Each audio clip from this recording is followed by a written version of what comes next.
After being hit by a Japanese suicide plane, the crew of the USS Comfort were forced to tend to their own. Through war and peace, American hospital ships have served the country since 1804 and the First Barbary War. Although these floating hospitals embark on missions of mercy, they have also become casualties of war. During World War II, 24 hospital ships were sunk by enemy fire, and a critical hospital ship sustained a damaging attack in the war's waning weeks. Commissioned in 1944, the second USS Comfort ferried injured servicemen from the Pacific Theater battlefields to field hospitals in Australia, New Guinea and the United States. As Allied forces made their final push toward Japan in April 1945, the U.S. Navy hospital ship joined the invasion force at the Battle of Okinawa. Doris Gardner Howard, a lieutenant in the U.S. Army Nurse Corps, witnessed World War II's final bloody battle unfold through the ship's portholes.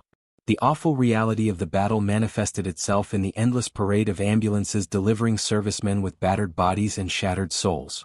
The hospital ship's bright white paint glistened in the glow of a full moon as it sailed 50 miles offshore from Okinawa on the night of April 28, 1945.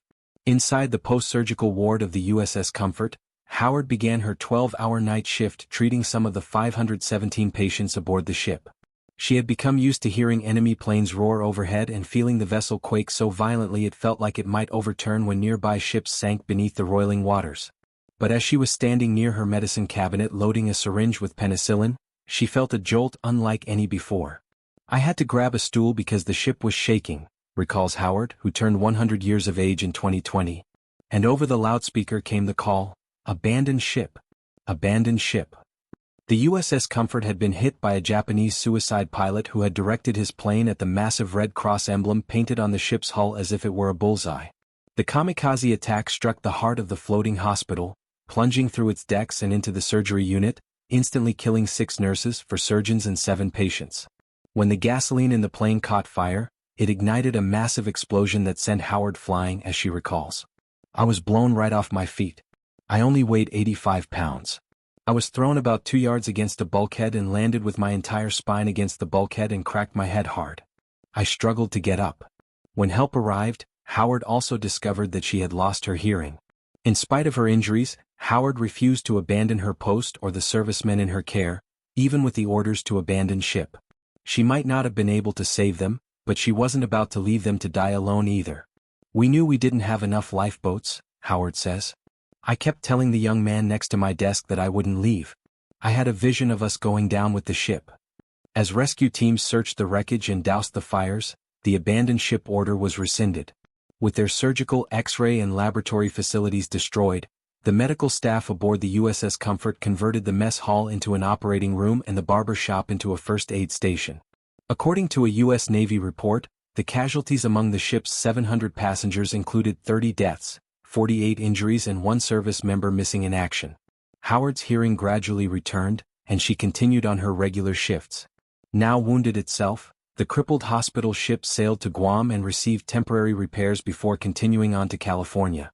Although international law forbade attacks on hospital ships, it appeared the USS Comfort was deliberately targeted, perhaps in retaliation for the torpedoing of the unarmed Japanese vessel Awa Maru, which had been declared a Red Cross relief ship.